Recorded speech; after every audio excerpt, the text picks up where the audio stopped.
예수께서 길을 가실 때에 날 때부터 맹인된 사람을 보신지라.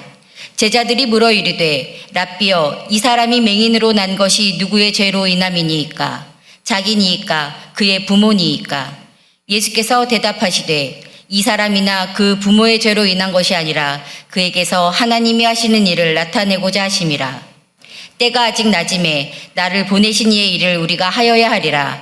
밤이 오리니 그때는 아무도 일할 수 없느니라. 내가 세상에 있는 동안에는 세상의 빛이로라. 이 말씀을 하시고 땅에 침을 뱉어 진흙을 이겨 그의 눈에 바르시고 함께 읽겠습니다.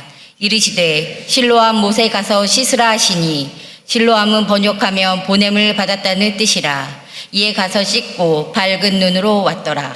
아멘. 기도할까요? 하나님 감사합니다. 오늘도 우리를 은혜의 자리로, 또 예배의 자리로 불러주셔서 참 감사합니다. 우리 부르실 때 그냥 부르시는 법이 없으시죠. 늘 주실 은혜 준비해 놓으시고 또 받을 은혜 예비해 놓으시고 우리를 부르시는 줄로 압니다. 하나님, 우리 성도님들을 위해 예비되고 준비된 하늘의 은혜와 축복을 넘치도록 부어주시는 이 시간 되게 하여 주옵소서. 감사드리고 예수님의 이름으로 기도합니다. 아멘. 여러분, 오늘 교회 나오시면서 하늘 보셨어요? 하늘 좀 보고 다니세요. 진짜 그림같이 파란 여름 하늘 같다, 이런 생각 들었거든요. 제가 요새 습관이 뭐냐 하면 아주 바쁠 때를 제외하고는 거의 매일 한 번 이상씩 이렇게 산책을 나갑니다. 집에 퇴근하고 나서도 아내랑 좀 산책을 나가기도 하고요. 가끔 이제 교회에서도 점심 식사하고 조금 여유가 있으면 산책을 나가는데, 산책하다가 우리 성도님들도 만나거든요. 그럼 환하게 또 인사하고, 그러면서 제가 우리 교회는 진짜 복을 받은 교회 같다, 너무 좋은 교회 같다, 이런 생각이 드는 거예요. 왜냐하면 벌동성전은요, 밥 먹고 나가면 오산천이 있어요.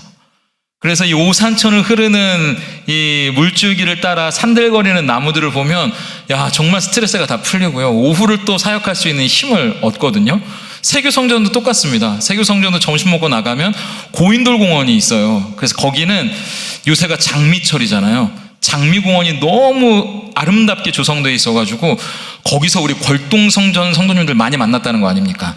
네, 우리 사진 찍으러 오셔가지고 저도 같이 사진 찍고 그랬는데, 너무너무 참 우리 교회 좋은 교회고 복받은 교회다, 하나님이 축복을 주셨다, 이런 생각이 드는데, 근데 제 마음에 이런 마음이 들더라고요. 이런 아름다운 풍경을 주신 하나님께 감사하고, 그리고 이걸 볼 수 있는 눈을 주신 게 또 감사하고요. 그러면서 한편으로는 보고 싶지만 또 장애가 있어서 보지 못하는 분들은 얼마나 안타까울까, 이런 생각도 겸해서 했습니다. 근데 우리가 본다고 해서 사실은 모두가 같은 걸 보는 게 아니에요.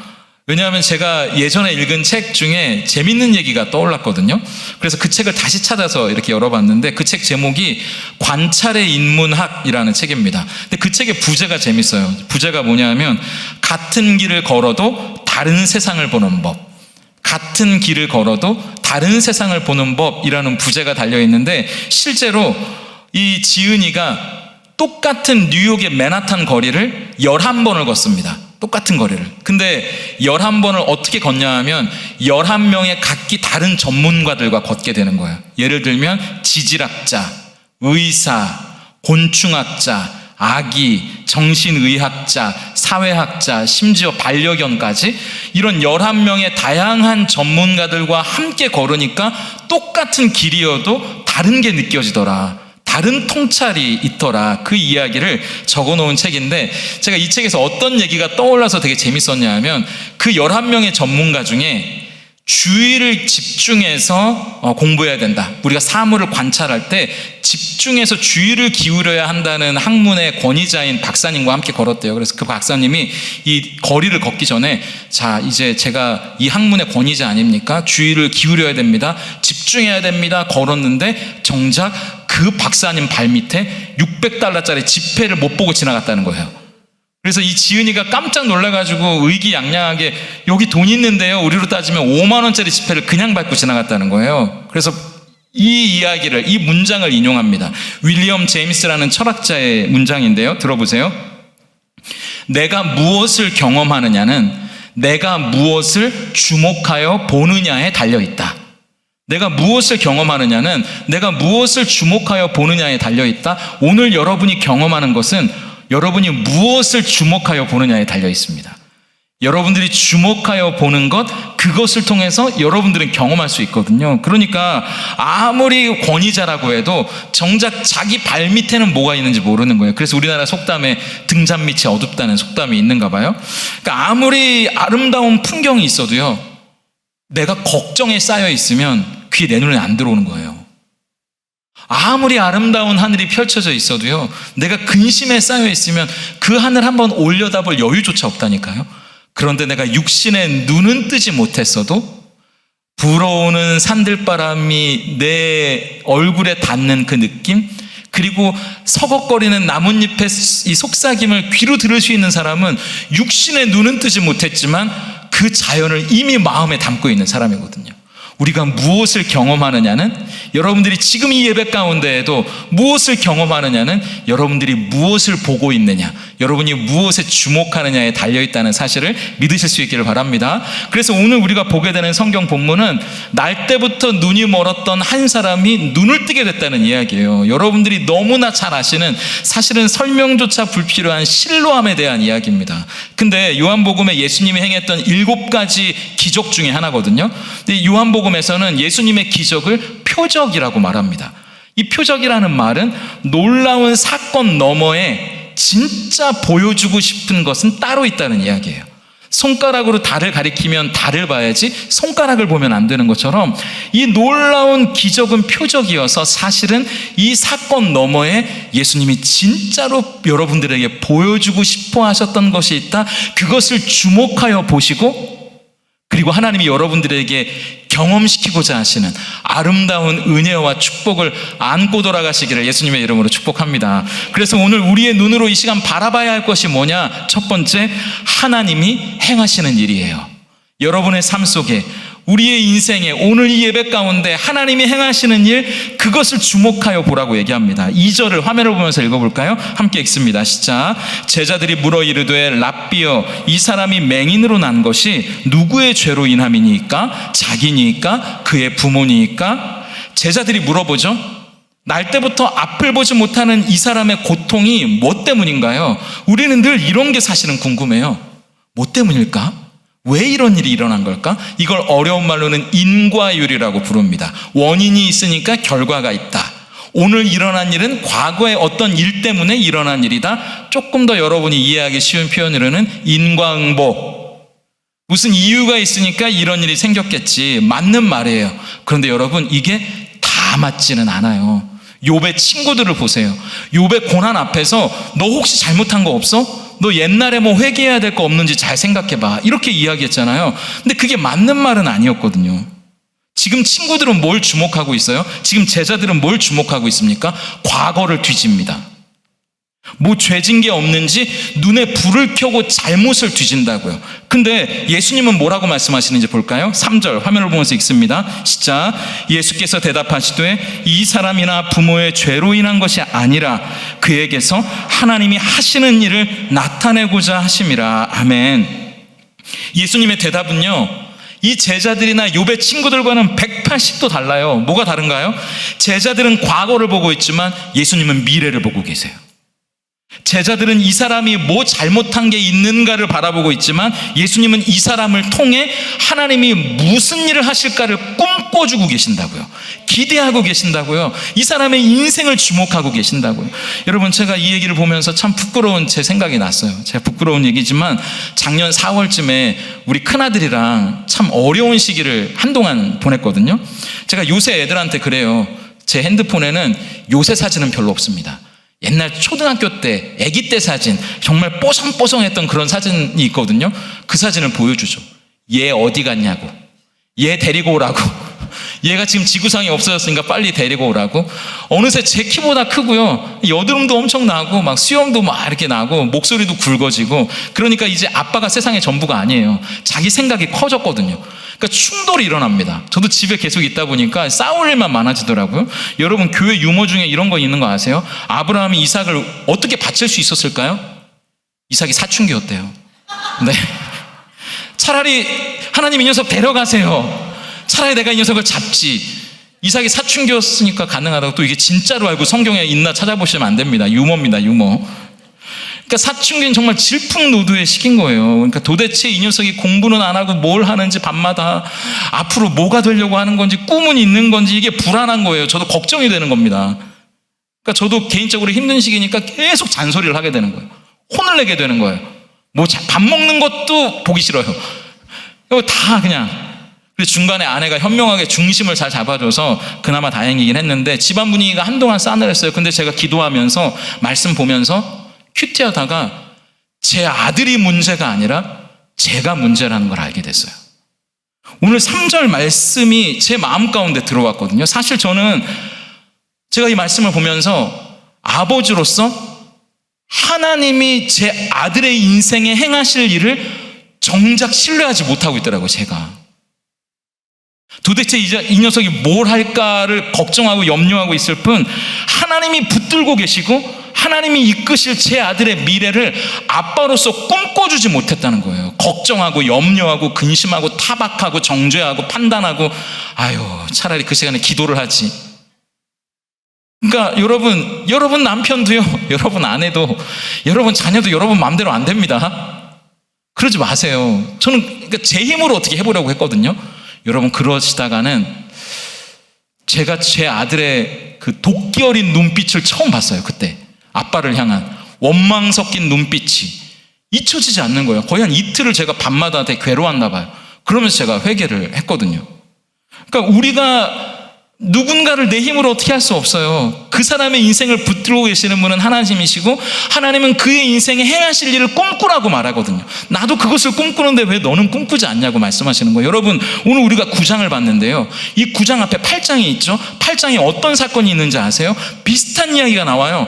가늠하다 현장에서 붙잡힌 여인의 이야기가 바로 앞에 나오는 이야기입니다. 그때 오늘 이야기와 비슷하지 않아요? 바리새인들은 이 여인을 끌고 와서 똑같이 말해요. 이 여인을 어떻게 할까요? 이 여인에게 죄가 있는데 살기 어린 눈빛으로 등등하게 손에는 돌멩이를 쥐고 언제든지 던질 준비를 하고 예수님한테 이 여인의 과거를, 이 여인의 죄를 뒤지기 시작합니다. 그때 예수님이 뭐라고 말씀하세요? 8장 11절이에요. 우리 화면을 보면서 같이 읽어볼까요? 시작. 대답하되 주여 없나이다. 예수께서 이르시되 나도 너를 정죄하지 아니하노니 가서 다시는 죄를 범하지 말라 하시니라. 여러분 예수님이 보고 있는 건 지나간 이 여인의 과거가 아니에요. 옛날 모습이 아니라고요. 이제 이 여자가 살아갈 앞날을 꿈꾸고 계신다고요. 괜찮다고 기회를 다시 주시는 거예요. 예수님은 그 여인의 미래를 응원해 주세요. 격려해 주세요. 다시는 죄 짓지 마. 잘할 수 있지? 잘할 수 있어. 든든하게 그 어깨를 두드려 주시거든요. 저와 교제하는 어떤 목사님이 저에게 이런 얘기를 해주셨어요. 작년에. 목사님, 예수님이 우리 목사님 어떻게 바라보는지 아세요? 결혼식장에서 신부 입장, 그 입장하는 신부를 바라보는 신랑과 같은 시선으로 우리 목사님을 바라보고 계세요. 우리 지난주에 리마인드 웨딩 했잖아요. 근데 우리는 이렇다는 거예요. 내가 입장하다가 스텝이 꼬이면 어떡하지? 내가 화장이 좀 오늘 들떴는데 잘 안 먹었는데, 내가 드레스가 마음에 안 드는데, 뭐가 어떤데, 내가 이런데. 근데 목사님, 신랑이신 하나님은 그런 거 필요 없어요. 가장 아름답고 예쁜 신부를 맞이하고 이제 앞으로 그 신부와 살아갈 내일을 꿈꾸고 있다는 거예요. 신혼생활이 그 머리를 가득 채우고 있다는 거예요. 그러니까 스텝이 꼬여서 넘어져도 괜찮고 화장이 들떠도 괜찮고 드레스가 변변치 않아도 괜찮아요. 그냥 하나님은 목사님과 함께 살아갈 내일이 너무나 기대되는 거예요. 설레이는 거예요. 걱정하지 마세요. 그러니까 목사님 주눅 들지 마세요. 당당하세요. 어깨를 펴세요. 하나님은 지금 그렇게 신랑의 눈빛으로 목사님을 바라보고 계세요. 제가 그게 복음이에요.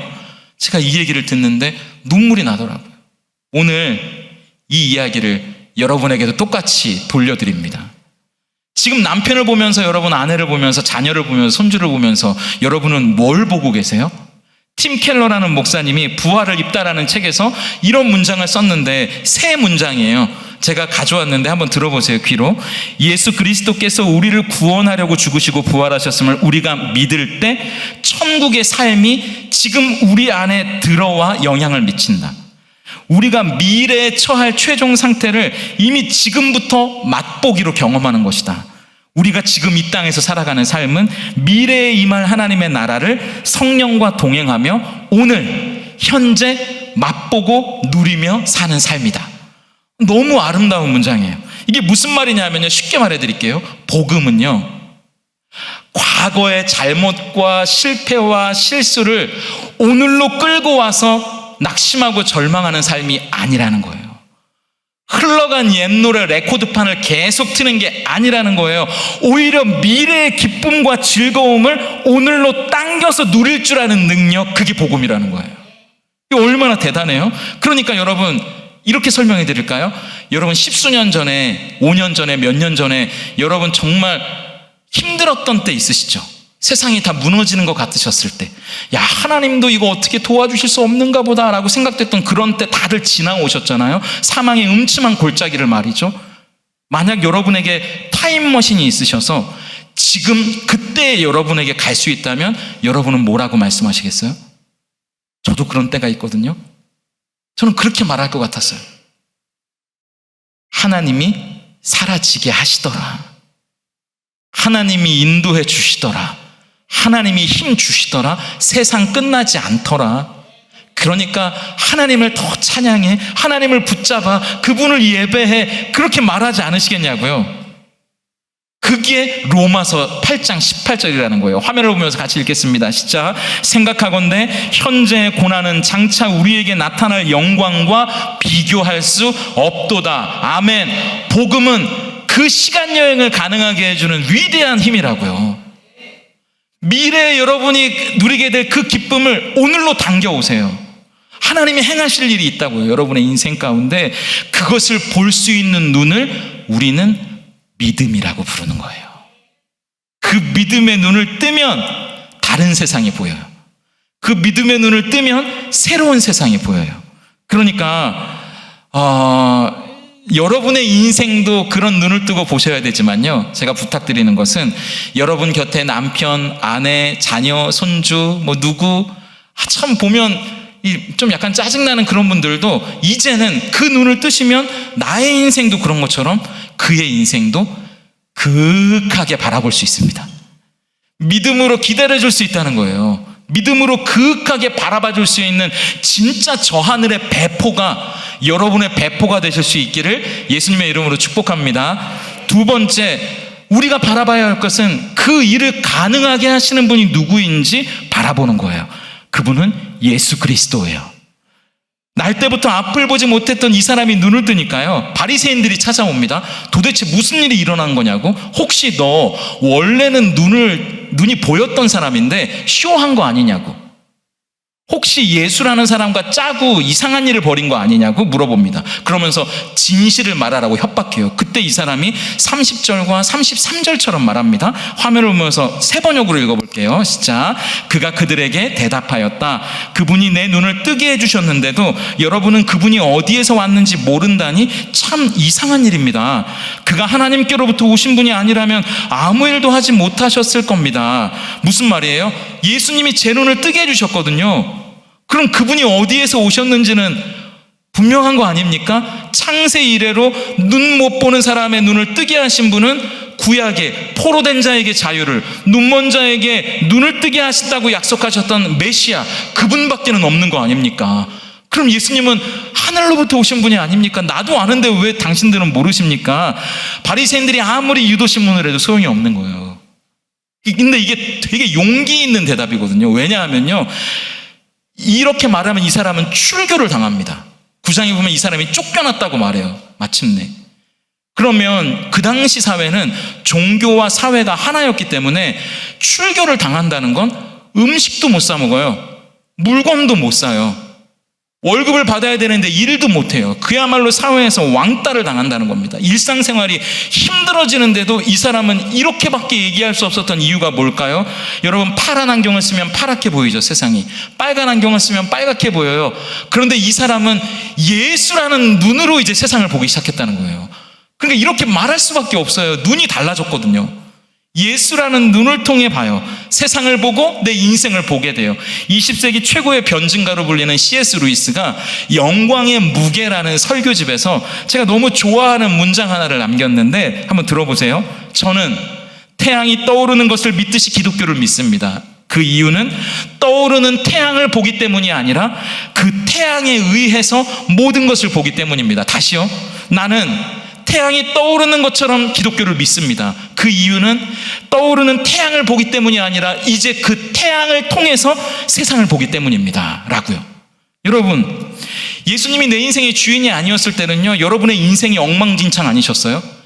세상을 봐도 이게 도대체 어떻게 해석이 돼야 하는지 모르지 않으셨어요? 그런데 예수님 안에서 고통도 해석할 수 있어요.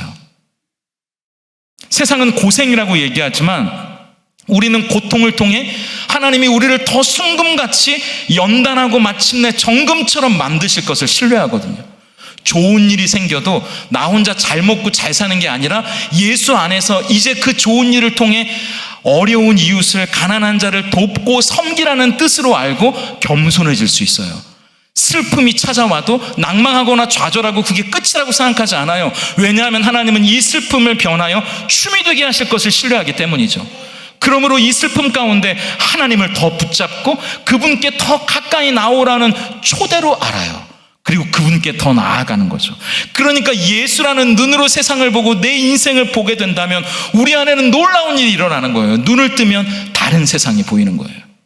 그게 5절과 6절이거든요. 함께 화면을 보면서 읽겠습니다. 시작. 내가 세상에 있는 동안에는 세상의 빛이로라. 이 말씀을 하시고 땅에 침을 뱉어 진흙을 이겨 그의 눈에 바르시고. 그런데 이 자막을 그냥 더 보세요.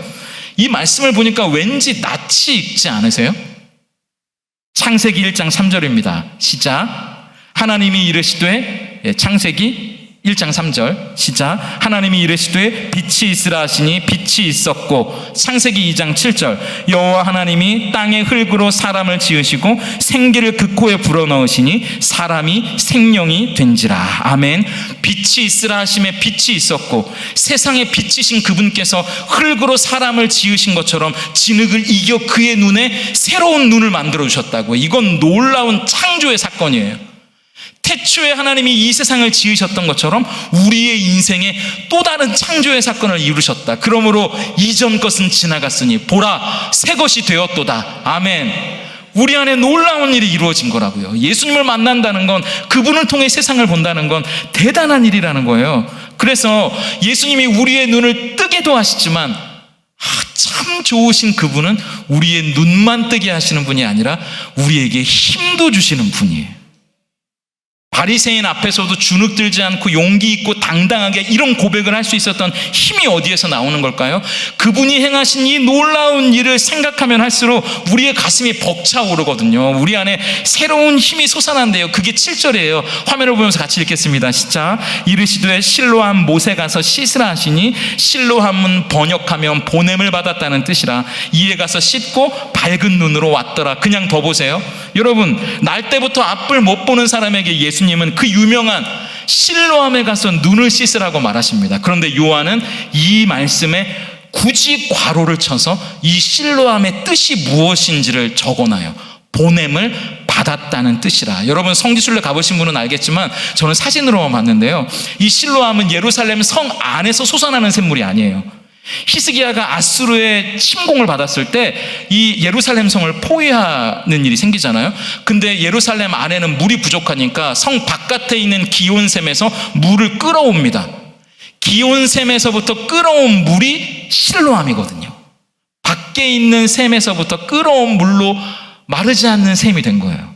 이 실로암은 말이죠. 그러니까 이 실로암은 하나님이 예루살렘 백성들이 아수르의 포위 가운데, 아니 그 어떤 강한 나라 나쁜 사람들의 포위를 당한다고도 애워싸야 한다고 해도 끝까지 버틸 수 있는 힘을 주시기 위해 보내신 물이에요.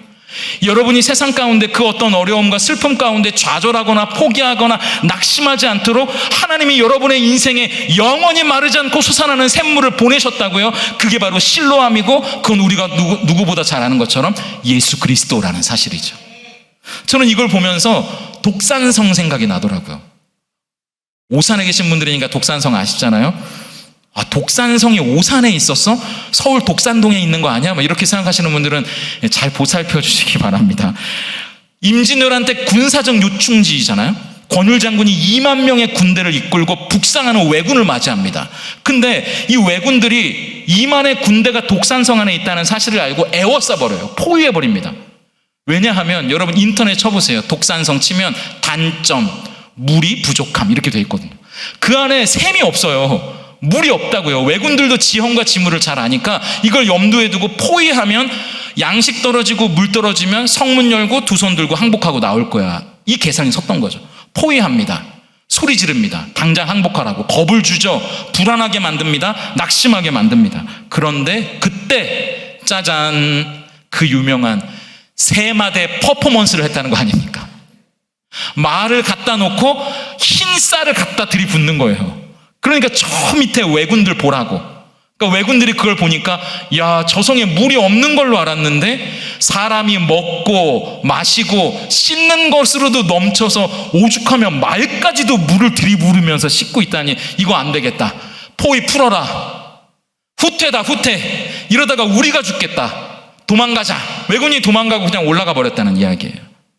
여러분 저는 이걸 보면서 이거 되게 처음 듣는 얘기처럼 들으시면 우산 분들이, 그러니까 실로암도 우리의 눈을 뜨게만 하신 곳이 아니에요. 뜬 눈으로 어떻게 살아야 될지를 말씀해 주신다고. 여러분 눈 뜨게 하셨으면 이제 그 눈 개슴츠레하게 뜨고 다니지 좀 마세요.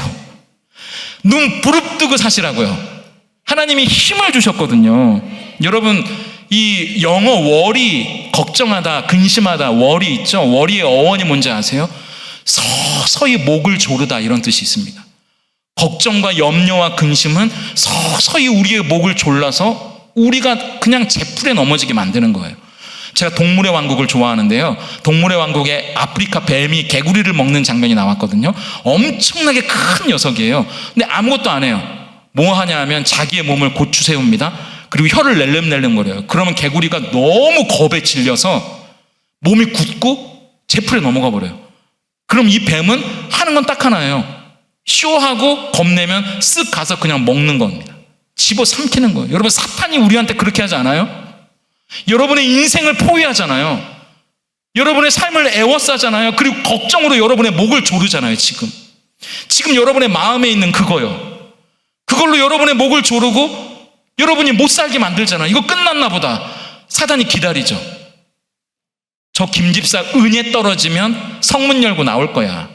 저 박권사 믿음 떨어지면 성문 열고 항복하고 나올 거야. 그리고 여러분을 노려보고 있다고요. 아프리카 뱀처럼.